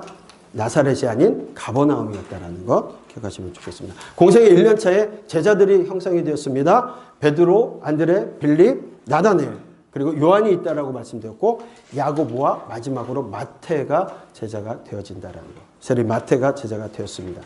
그러니까 12명의 제자는 아직 완성되지 않은 상태입니다. 공생의 2년 차가 되었습니다. 자, 유월절이 됐습니다. 어디 가셔야 됩니까? 예루살렘에 가셔야 됩니다. 유월절을 지키기 위해서 예루살렘에 가셔야 되는데 이제 예루살렘의 지도자들 또 헤롯, 제사장, 사두개파, 바리새인 역시 예루살렘에 오르신 예수님에 대해서 이제는 어떻게 할까요? 쳐다보고 있는 거죠. 지켜보고 있는 겁니다. 관심을 가지고 일거수일투족을 보고 있는 겁니다. 우리가 유명한 정치인 한 명이 와도 계속 방송으로 때리듯이 많은 사람들이 예수님 저분 누구신가에 대해서 관심 갖고 있었다는 겁니다. 그런데 오르시다가 38년 된 병자를 베데스다에서 만나시게 됩니다.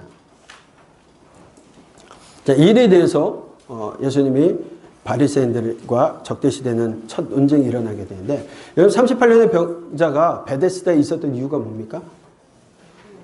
물이 동할 때 제일 먼저 들어가는 사람은 어떤 병이 있든지 낫는다.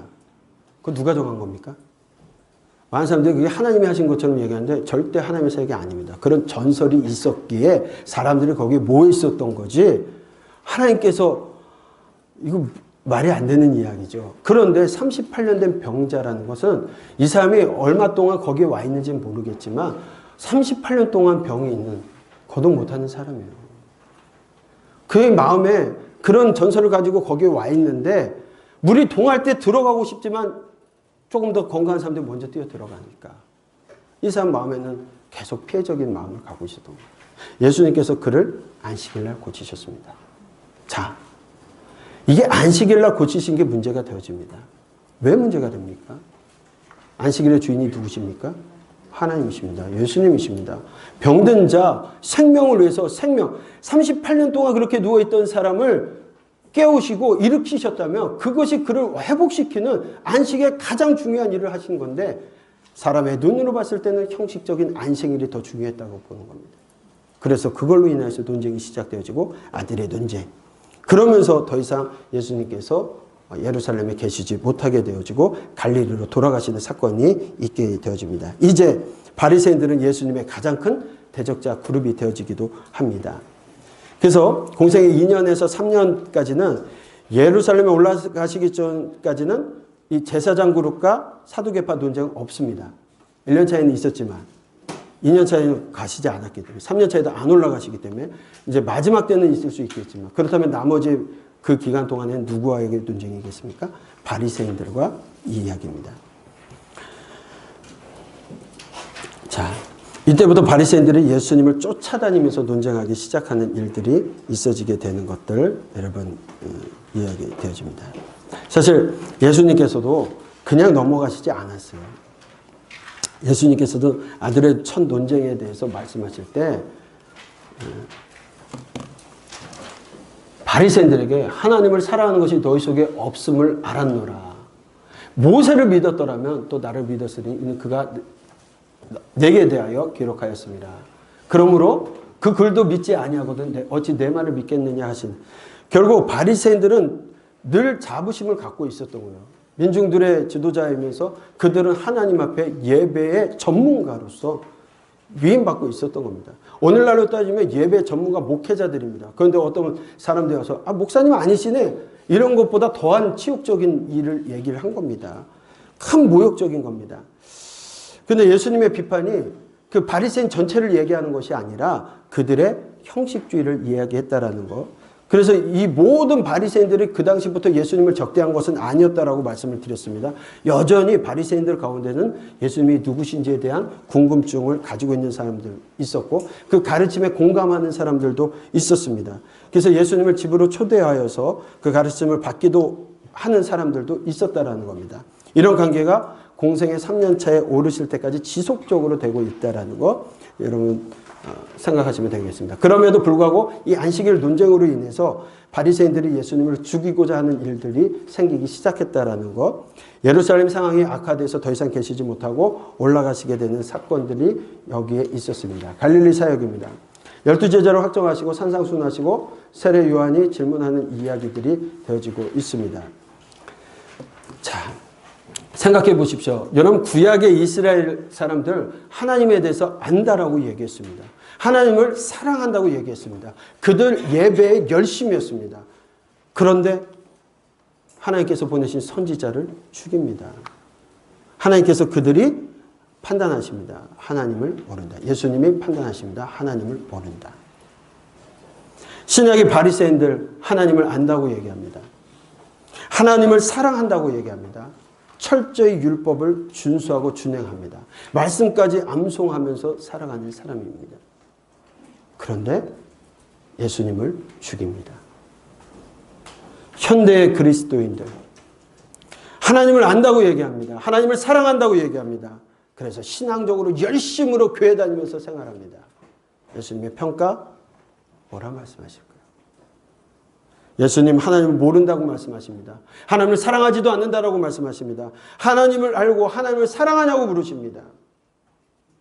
그리고 내가 너를 도무지 알지 못한다라고 말씀하십니다. 공생의 2년차 예수님께서 갈릴리 지역으로 오셔서 갈릴리 사역을 하십니다. 예수님 12제자를 확정하십니다. 그리고 잠깐 데가볼리로 가셔서 귀신 들린 것을 쫓아내 주신 이적 때문에 다시 또 배척을 받고 바로 돌아오십니다. 근데 2년 차에 잠시 가셨던 그 사역 때문에 이제 3년 차에 이방 땅 사역의 어떤 틀을 계기가 되어지는 사건이기도 했습니다. 가버나움에 오셨을 때 바리새 여인이 옥합을 깨트리는 여인의 이야기가 나옵니다.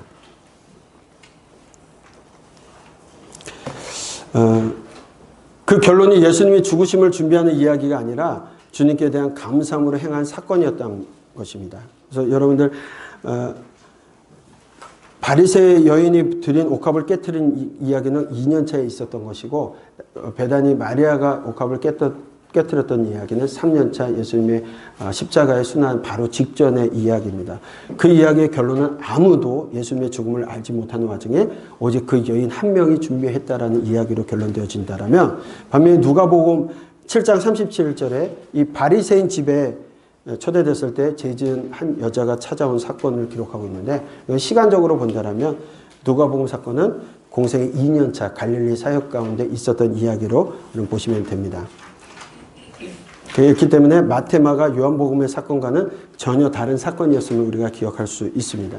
특별히 또 여러분들 마리아에 대한 우리가 생각을 좀 해봐야 되는데 당시에는 마리아라는 이름이 참 흔한 이름이었습니다. 우리로 따지자면 철수, 영희 뭐 이런 정도의 이름일 겁니다. 그래서 예수님의 어머니 마리아가 있었고요. 마가의 어머니 마리아가 있었고 글로바의 아내 마리아가 있었고 나사로 누나 베다니의 마리아가 있었습니다. 또 막달라 마리아가 있었고 그렇게 되어집니다. 뭐 예수님의 어머니 마리아는 너무나 잘 아는 얘기니까 넘어가고 마가의 어머니는 마가복음의 저자 마가의 어머니로 보여집니다.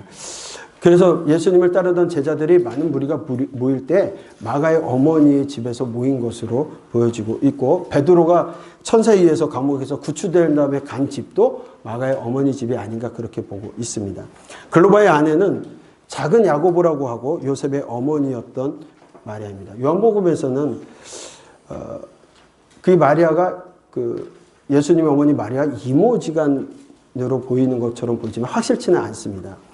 글로바의 아내 마리아는 일찍 그리스도를 믿었고 그분의 여행 중에서 함께 하였습니다. 그리고 늘 시중 들었던 여행 중에 한 분입니다. 그리고 십자가 밑에서 예수님의 어머니와 함께 했던 분이기도 합니다. 예수님을 장사 지냈을 때 또 그분을 위해서 향품을 준비하고 부활의 첫날에 일찍이 찾아갔던 분이시기도 합니다. 나사로 누나 베다니의 마리아도 여러분 아실 겁니다. 베다니 마리아는 예수님 발 앞에서 말씀 듣는 것, 그걸 예수님께서는 가장 귀한 것으로 말씀하셨던 겁니다. 사실 미운 사람이죠. 사람을 초대하고서 뭔가 음식도 대접하고 막 그래야 되는데 언니는 분주한 가운데 동생 마리아는 그래도 앉아가지고 예수님 품에 앉아있다면 얼마나 믿겠어요. 그러나 하나님께서 원하시는 것은 바로 그런 모습이 아닌가 생각을 합니다. 자, 나사로가 부활을 한 이후에 감사함으로 베다니에 있었던 만찬에서 그녀는 값비싼 향유를 깨트립니다. 보통 향유를 모으는 것은 시집 갈기 위해서 자금으로 마련하는 것이기도 한데 그것을 깨트려서 예수님의 장례를 준비했다라는 것. 여러분 우리가 잘 많이 오해하는 사람이 막달라 마리아입니다. 이분 가장 큰 명예를 차지하는 분이기도 할 건데 예수님께서는 그분의 7 귀신 들렸던 귀신을 내어 쫓은 일이 있고 그럼으로써 예수님께 헌신했습니다. 또 부활의 날에 아침에 예수님 무덤에 찾아가서 첫 번째 엎드렸던 사람이기도 합니다. 그런데 우리가 이 여인을 갖다가 방탕한 여인, 가늠하다 잡혀온 여인이라고까지 이야기를 합니다. 근데 이거는 확인된 바가 없어요. 성경에는 그렇게 기록되어 있지 않습니다. 단 AD 591년에 그레고리 1세 왕이 설교하던 가운데 짬뽕에서 얘기해서 그게 1000년이 넘고 1500년 가까운 시간 동안 그 여인이 그 여인으로 생각을 하고 있는 것 뿐입니다. 나중에 천국 가셨다가 막달라 마리아 만나시면 아니면 어떻게 하겠어요? 그렇죠? 성경에는 뭐 그런 내용은 없으니까. 네. 그리고 이제 이방 지역에 잠깐 다녀오시게 되는 이야기. 자, 공생의 3년 차로 이제 넘어가도록 하겠습니다. 공생의 3년 차는 유월절이 되었습니다. 예루살렘에 올라가셔야 되는데 아직 때가 되지 않아서 올라가실 수 없다고 말씀드렸습니다. 왜냐하면 이미 상황이 악화되었기 때문이라고 말씀드렸습니다. 아직 때가 되지 않았는데 올라갔다가는 큰 일이 일어날 상황이어서 예루살렘에 오르시다가는 바로 십자가에 달리시는 사건이 일어났을 겁니다. 그래서 가시지 않습니다. 가버나움을 중심으로 이제 이방 사역을 하시게 됩니다. 먼저 갈릴리 바다 북부 지방 가버나움을 중심으로 활동하게 됩니다. 그때 일어난 일들이 이제 여러분들 아시는 베세다 근처 오병이어 사건이 있게 되어지고 또 바다 위를 걸어서 오시는 사건이 있습니다. 많은 사람들이 그냥 우스갯소리로 베드로가 어떻게 바다 위를 걸었을까? 예수님을 바라볼 때는 그 물 위를 걸었지만 예수님의 풍랑을 바라보면서 주변을 바라보니까 예수님을 놓치니까 빠지기 시작했다. 그러면서 어떤 사람들이 노력하죠. 왼발이 빠지기 전에 오른발을 놓고 오른발이 빠지기 왼발을 놓으면 바다 위를 걸을 수도 있을 것이다. 말도 안 되는 얘기를 하고 있지만 어쨌든 그런 기적을 통하여서 예수님께서 물 위를 걸으시는 것, 또 풍랑을 잔잔케 하시는 것, 우리가 생각하는 어떤 세상의 법칙을 이겨내시는 결국 하나님이심을 나타내는 사건들을 보여주고 있습니다. 모든 이적에는 표적이 있고 그 표적을 통해서 예수님이 나타내시고자 하는 것들이 있다는 겁니다. 자, 이제 이방 지역으로 가게 됩니다. 먼저 두루와 시돈, 데가볼리, 가이사랴 빌립보의 사건들을 있게 되어지는데 스로보니게 여인의 믿음 너무나도 잘 아는 이야기입니다. 여러분 어떻게 그런 말을 할 수 있을까요? 예수님께서 한마디로 얘기하면 그 스로보니게 여인에게 뭐라고 얘기한 겁니까? 너 개라고 얘기한 거예요. 아니 인격적으로 그런 모욕적인 말이 어디 있습니까? 그런데 그 여인이 뭐라고 얘기합니까? 개들도 주인의 상에서 떨어지는 음식의 부스러기를 먹는 굉장한 믿음 아닙니까? 예수님은 그 여인에게 구원을 선포하십니다. 예수님이 이미 십자가에 달리실 때가 아닙니다. 예수님께서 구원을 선포하셨습니다. 구원을 선포하셨습니다. 그들이 예수님을 의지하고 믿었기 때문이라는 것. 믿으면 구원 받는 겁니다. 데가볼리에서 4,000명을 먹이시는 사건이 있었습니다. 이 데가볼리 사건도 유사하게 오병이어와 함께 또 4,000명을 먹이는 사건은 이방인들에게도 동일한 이적을 행하십니다. 이 이야기는 하나님은 유대인이나 이방이나 차별이 없으시다라는 것을 분명히 말씀하고 있는 사건입니다.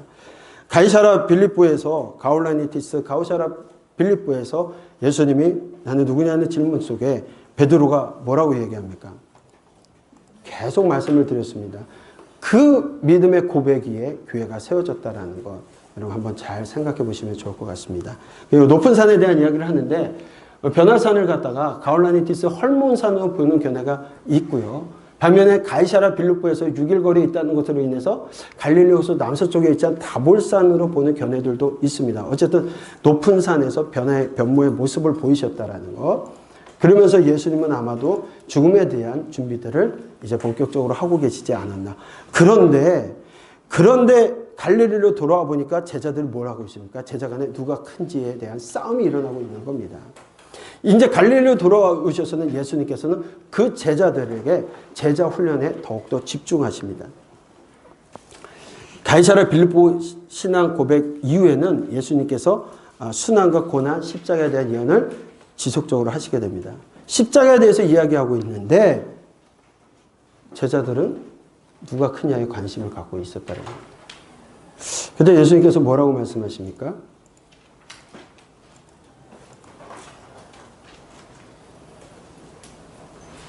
예수님의 제자가 되기 위해서는 어떻게 해야 된다고? 자기를 부인하고 자기 십자가를 지고 나를 따를 것이니라고 말씀하십니다. 이 십자가가 뭘까요? 십자가. 여기 목회자들도 계시고 그럴 텐데 여러분의 십자가는 뭡니까? 교회가 크지 않은 겁니까? 저요, 큰 교회에 있다가 개척교회를 해보니까요. 와, 장난이 아니에요. 개척은 아무나 하는 게 아닌 것 같아요. 맨 땅에 헤딩을 해봤습니다. 그런데 정말 어렵더라고요. 제가 하지 않았던 일들이 다 터져요.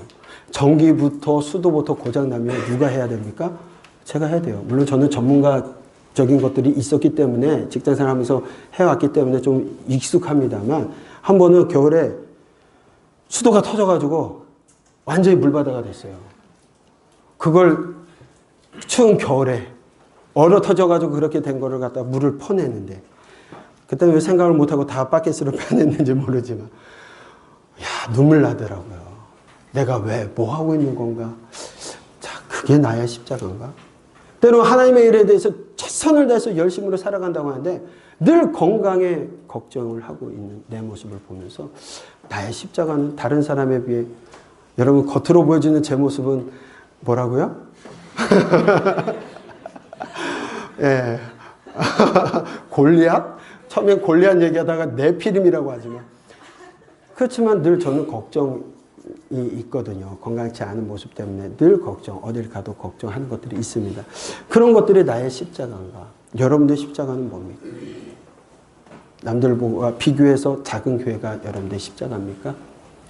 남들보다 비교해서 아직도 출세하지 못한 게 여러분들의 십자가입니까? 남들보다 비교해서 좋은 집 살지 못하는 게 나의 십자가입니까? 십자가가 뭘까요?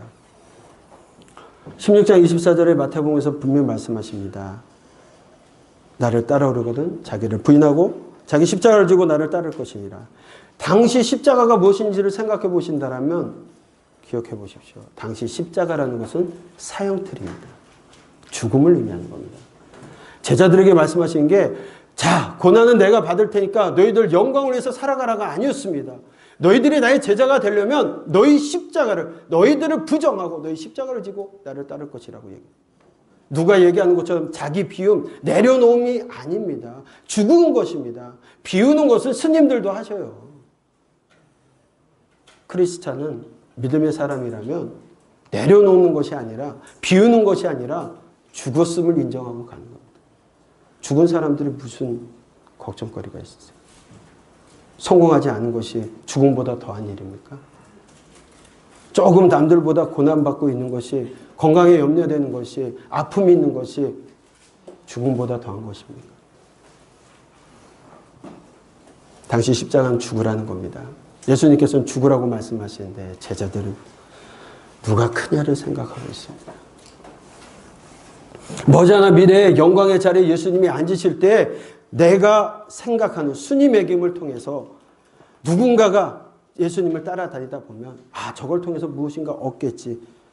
그런 그들에게 예수님은 고난과 죽음을 말씀하고 계십니다.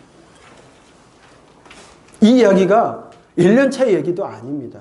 예수님의 제자를 얘기하고 예수님이 데리고 다니면서 모든 이적과 사역을 보았던 사람들임에도 불구하고 동고동락했던 그 제자들조차도 예수님의 사역에 관심, 예수님의 죽으심에 관심이 아니라 뭔가 한 자리 하는 것, 내가 이것을 통해서 무엇인가 이득을 얻을 것인가, 거기에 관심이 있고 나중에는 그 가운데 한 명은 예수님을 아, 내가 생각하는 것과 다른 삶을 살아가니까 버리는 일까지 생겨지게 됩니다. 보아도 보지 못하고 들어도 듣지 못합니다. 예나 지금이나 변한 것이 하나도 없습니다. 하나님을 섬기고 하나님의 말씀을 안다라고 자랑하던 제사장과 바리새인과 서기관들, 예수님을 보고도 예수님의 말씀을 듣고도 예수님을 죽입니다. 예수님의 제자라는 사람들 저마다 다른 생각에 빠져 있습니다. 사사시대에 자기 소견에 옳은 대로 행했던 사람들 같이 하나님을 믿는다라고 하면서도 하나님의 왕이심을 안다고 하는 사람인데도 불구하고 자기 소견에 옳은 대로 자기의 생각대로 예수님을 따라가고 있다는 겁니다. 그저 예수님을 통해서 한몫 잡을 큰 교회 목사님 되는 것이 인생 일대의 꿈이고 교회 평수 넓혀가는 게 꿈이고 인생 최대 목적이 됐습니다. 기독교인들 작은 집에서 큰 평수로 가는 것이 가장 큰 꿈이 되고 작은 차에서 큰 차 타는 것이 큰 꿈이 된 것처럼 목사님 오셔서 기도해달라고 하는 것, 그것을 예수님이 원하시는 교회 모습이 아닙니다. 하나님의 마음을 아는 거 필요치도 않습니다. 예수님 따르는 거 필요치 않습니다. 그저 고난은 예수님 홀로 지시고 영광만 우리에게 달라고 얘기합니다. 십자가 없는 고난 없는 영광만을 우리는 요구하고 있습니다. 예수님을 따르는 사람들도 자신의 욕구를 따라서 예수님을 따라가고 있다는 겁니다. 병 고침 받아도 하나님의 은혜를 받아도 감사하기는커녕 다 제 갈 길로 갑니다. 하나님 의지하고 함께 동행동거하자라고 말씀하셔도 내 의지만 나에게 도움되는 것만을 주장합니다. 주님 주시는 거 별로 기대하지 않고 나에게 도움되는 거 그거 달라는 겁니다. 내 욕심만 채워달라는 겁니다. 내가 원하는 때에 주시지 않으면 하나님이고 뭐고 잘못됐다라는 겁니다. 왜 하나님 지금인데 왜 안 주시냐는 겁니다. 안 주시면 때가 있겠죠. 이유가 있겠죠. 그런 생각하지 않습니다. 지금이 바로지라고. 하나님 잘 모르시는 것 같은데 내가 지금 이게 필요하다고 이거 달라고 얘기하는 거, 고집 부리는 거, 울고불고하며 간청기도하는 거, 간질기도하는 거, 무엇을 먹을까, 무엇을 마실까, 무엇을 입을까 생각하는 것뿐입니다. 하나님께서, 예수님께서 구하면 주실 것이요 찾으면 찾게 될 것이고 두드리면 열린다고 그랬더니 온갖 먹을 것과 마실 것과 입을 것만 구하고 있습니다. 아무도 하나님의 일에 사역에 관심이 없습니다. 하나님 마음에 관심조차 없습니다. 답답한 마음에 하나님 나라와 의를 구하라고 그렇게 살아가는 것이라고 얘기하지만 우리들은 육신의 안목에 정욕에 빠져서 자기의 자랑만을 하고 있다는 겁니다. 답답한 모습이 예수님의 공생의 사역 가운데서도 계속적으로 나타나고 있는 모습이었습니다. 아직 때가 되지 않았기 때문에 예수님께서 예루살렘에 오르지 않으십니다. 목숨의 위협이 있었기 때문에 요단 동편 안전한 이방 지역에서 베레아에 머무시면서 3개월가량 활동하시게 됩니다. 이방 지역에서 이제 예루살렘을 오고 가시면서 활동하시게 될 때 소경된 자를 고치시는 사건도 있었고 죽은 나사로를 살리시는 일이 있었습니다. 그 일로 인해서 이제 제사장 그룹 사두개파 바리새파 서기관 모두가 연합해서 예수님을 죽이고자 합니다. 죽은 나사로를 살리신 이후에 그날 저녁 만찬 중에 베다니 마리아가 만찬 중에 주님의 장례를 준비하며 옥합을 깨트리는 일이 있었습니다. 여러분 가이사랴 빌립보 이후에 세 차례 예수님의 순환에 대한 예고가 있으셨습니다. 그럼에도 제자들 전혀 이해하지 않습니다. 다음날 예루살렘에 입성하실 때 되어질 일들, 이 모든 일에 있어서 오직 이 여인 하나만이 예수님의 죽으심을 준비하고 있다는 겁니다. 공생의 3년의 사역을 마무리하기 위해서 예루살렘에 오르시게 되는데 예수님께서는 왕으로 군림하시기 위하심이 아니었습니다. 철저히 고난받는 종으로서 죄인된 어린 양으로서 예루살렘에 입성하고 계십니다. 공생애를 시작하면서 처음 니고데모에게 찾아온 니고데모에게 얘기하신 것처럼 하나님의 사랑의 증거를 위하여서 모든 사람을 예수님 믿어 영생에 이르게 하기 위해서 예수님께서는 오르고 계십니다.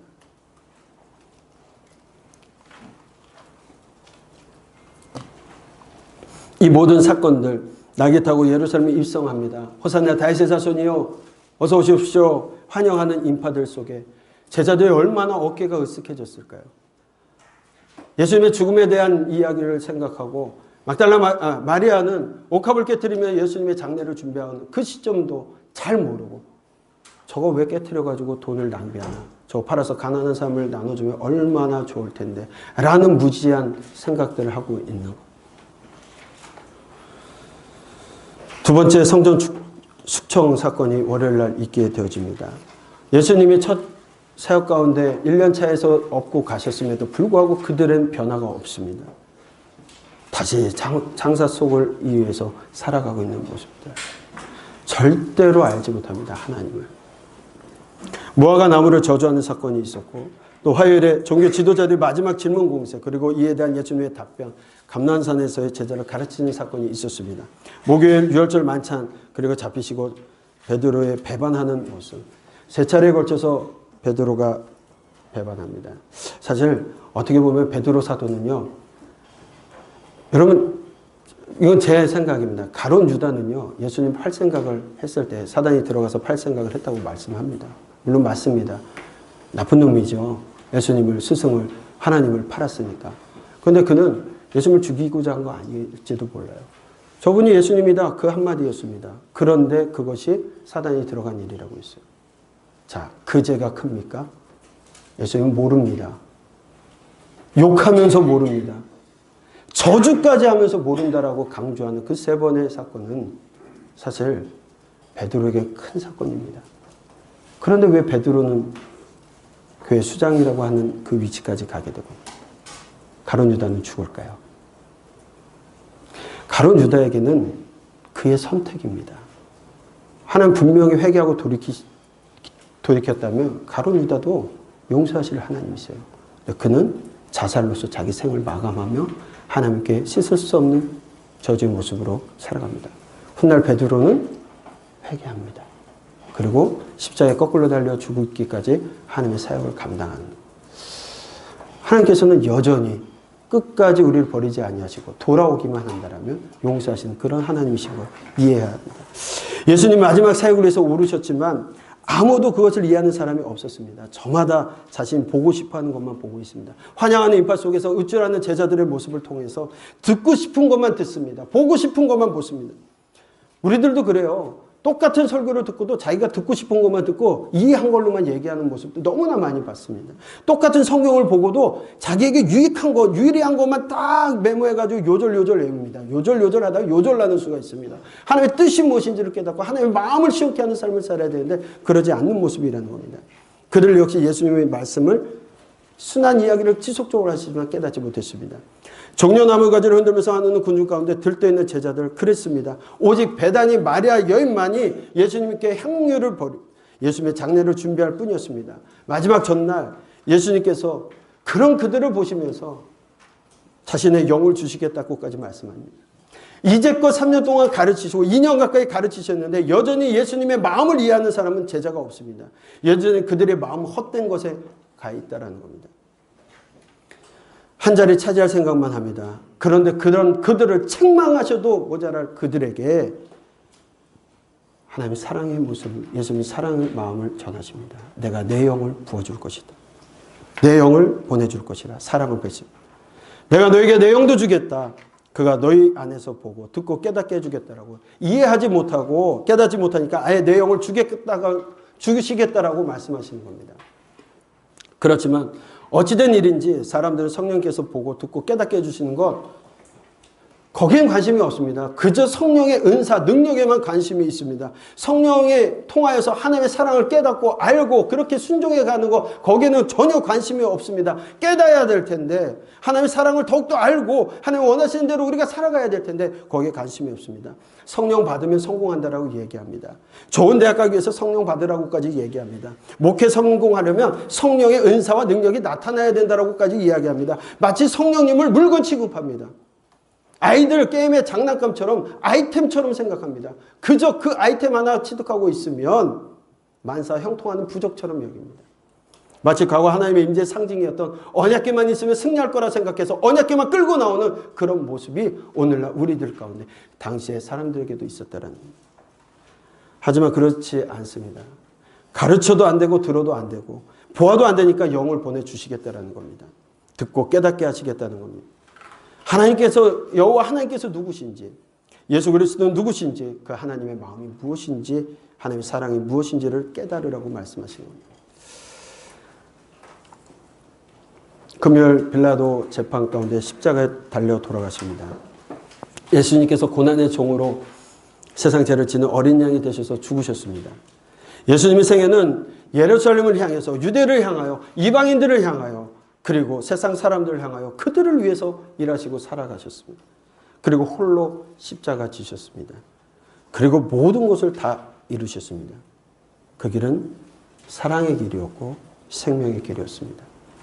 우리를 살리고 오시고자 하나님께서 당신의 생명을 주시는 생명의 길이었습니다. 사랑의 길, 십자가의 길, 외로운 길을 가셨습니다. 예수님께서 그렇게 십자가를 지셨습니다. 제자에게 배반당하셨습니다. 사랑하는 제자들이 뿔뿔이 흩어지게 됩니다. 저주의 소리도 들으셨어야 합니다. 모욕과 조롱을 받으셨고 침뱉음을 당하고 채찍에 맞으십니다. 그리고 사람들 앞에서 천지 만물 우주의 주인이신 하나님께서 빨가벗겨져서 수치를 당합니다. 양손과 양발에 못이 박히십니다. 존귀하신 그의 머리에는 찬양받으시기에 합당하신 그의 머리에는 가시 면류관이 씌워졌습니다. 만왕의 왕께서 십자가에 달려 죽으셨습니다. 어떻게 사랑했냐고? 내가 이렇게 사랑했다. 죽는 순간까지 주님은 십자가에 못 박은 사람을 위하여 기도하십니다. 어떻게 사랑했냐고? 그 고통 가운데서도 한 영혼이라도 구원하시기 원하십니다. 거룩한 사람이 아니라 죄인 중에 죄인이요 의인이 아닌 강도조차도 구원하시는, 십자가에 달린 도덕을 구원하시는 그 사랑입니다.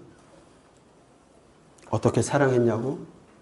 우리를 위하여 자신의 영혼까지 하나님께 맡기시고 그렇게 가셨습니다.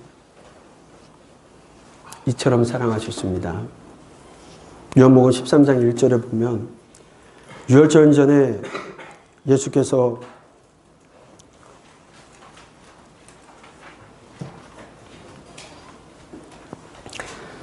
저희가 세상을 떠나 아버지께로 돌아가실 때가 이른 줄 아시고 세상에 있는 자기 사람들을 사랑하시되 끝까지 사랑하시니라.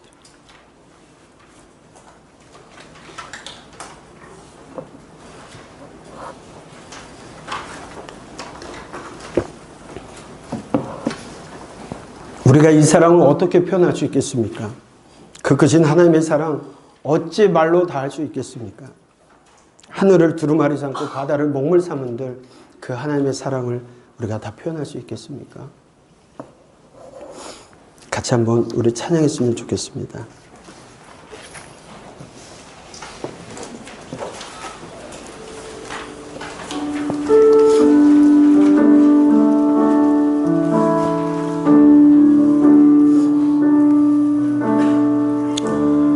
주님 말씀하시면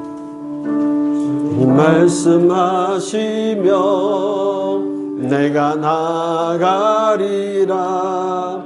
주님 뜻이 아니면 내가 멈춰서리다. 나의 가고 서는 것 주님 뜻에 있으니 오 주님 나를 이끄소서. 주님 말씀하시면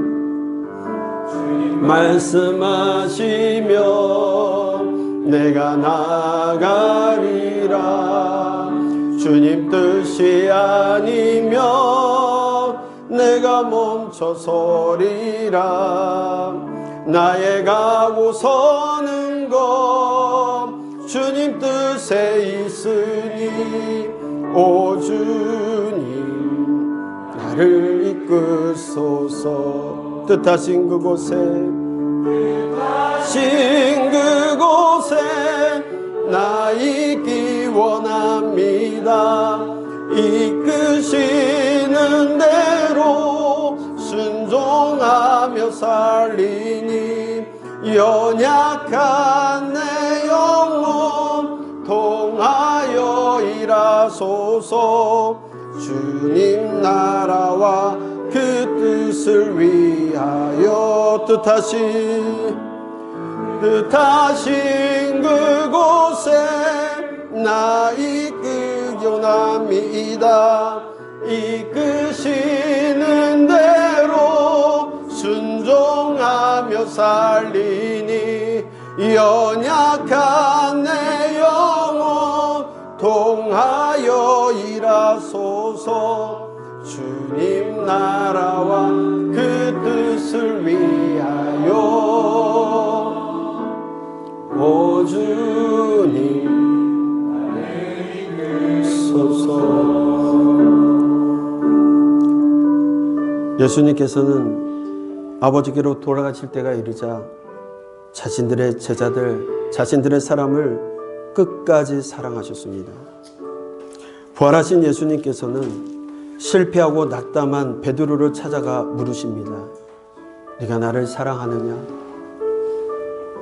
내가 주님을 사랑합니다. 내 양을 치라. 내가 나를 사랑하느냐? 내가 주님을 사랑합니다. 내 양을 먹이라. 마지막으로 물으십니다. 내가 나를 사랑하느냐? 고민하며 갈등하며 베드로는 고백합니다. 3번 저주하면서까지 부인했던 베드로, 실패한 인생에 찾아오셔서 다시금 기회를 주시고 사역의 자리로 초대하십니다. 내 양을 먹이라. 우리의 인생 가운데 하나님이 종으로 부르셨습니다. 하나님께서는 사랑을 구걸하시는 것이 아닙니다. 지난 수천 년 동안도 수없이 많은 사람들이 하나님께 사랑합니다라고 했습니다. 구약의 이스라엘도 그랬고 예수님을 십자가에 못 박은 바리새인들도, 사두개인들도, 제사장들도 그랬습니다. 지금 이단들도 하나님 사랑합니다라고 노래합니다. 하나님께서 그런 입 벌린 소리 듣고 싶어서 하시는 것이 아닙니다. 그걸 원하시는 것이 아닙니다. 주님 사랑한다라고 고백하는 베드로에게 예수님은 사랑하는 내 양을 먹이라고 말씀하십니다. 그리고 베드로는 이후에 그렇게 살았습니다. 예수님께서 십자가에 달리시신 전날 제자들의 발을 닦으면서 친구가 친구를 위하여 죽는 사랑이 가장 큰 사랑이라고 하셨듯이 그렇게 예수님을 위하여 죽습니다. 가장 큰 사랑으로 예수님께 자신을 드렸습니다. 우리 예수님께서 이렇게 사랑하셨습니다. 우리를 100% 사랑하셨습니다. 그리고 지금 오늘 저희에게 묻습니다. 내가 이와 같이 사랑했다. 너희도 나를 사랑하느냐? 힘들고 어려운 여러분들의 사역을 두시고 같이 기도했으면 좋겠습니다. 나는 실패한 건 아닌가? 다른 사람들과 비교되어서 늘 내 자리에 머물러 있진 않나? 그런 우리에게 예수님 찾아오셔서 말씀하십니다. 내가 나를 사랑하느냐? 여러분 뭐라 대답하시겠습니까? 하나님 다시금 우리에게 실패한 우리의 인생 가운데 찾아오셔서 다시금 소명을 주시고 사명을 주시는 그 하나님을 믿고 따라가는 저희들 되게 해달라고. 주님 말씀하시면 어디든지 내가 다시금 나가겠다라고 우리 이 시간 통성으로 주님 앞에 고백하는 시간 되기를 소망합니다. 사랑의 하나님 아버지 감사합니다. 저희들이 무엇이간데 사랑하여 주셔서 하나님의 남녀종으로 세워주시고 하나님의 뜻 가운데 살아갈 수 있도록 인도하여 주시니 참으로 감사합니다. 하나님 우리가 주님을 사랑합니다. 입 벌린 소리가 아니라 하나님 전심으로 우리를 100% 사랑하셔서 우리에게 소명을 주신 것과 같이 하나님 실패하고 어렵고 힘든 무너진 고통당하는 우리의 삶의 자리에 찾아오셔서 네가 나를 사랑하느냐? 그렇다면 내 양을 여기면 아버지 하나님 다시 한번 사명을 주시고 소명 주셔서 하나님의 남녀 종으로 세워주시니 감사드립니다. 우리들이 최선을 다하여 하나님이 원하시는 삶을 살아갈 수 있도록 주여 우리들을 붙들어 주시옵소서. 우리에게 주신 사명 생명을 다하는 날까지 이기는 자의 삶을 살아가게 하시고 작은 것 하나까지도 하나님 앞에 드려주는 하나님의 마음을 깨달아 하나님의 마음을 지었게 하는 그런 마중물된 삶을 살아가는 저희들에게 도와주시옵소서. 하나님 우리 그렇게 살아가길 소망합니다. 하나님 그렇게 살아가는 저희들에게 도와주시옵소서. 내 십자가를 지고 죽으면 죽겠다라는 마음을 가지고 하나님을 따라가는 저희들의 사명과 소명이 되어질 수 있도록 인도하여 주시옵소서.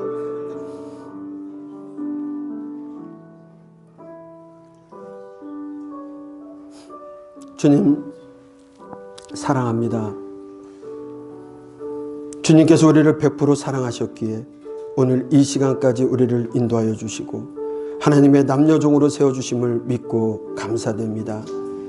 비록 실패한 자리일지라도 주님을 다시 붙들고 의지할 때 하나님 다시 사역의 세임을 주실 줄로 믿습니다.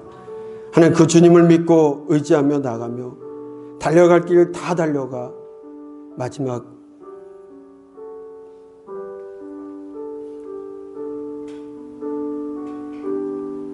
우리의 생명이 다하는 날 주님 품에 안기는 그날 잘했다 칭찬받으며 우리의 눈물을 씻겨주시는 그 하나님 앞에 설 수 있게 도와주시옵소서. 감사합니다. 사랑합니다. 예수님의 이름으로 기도합니다. 아멘.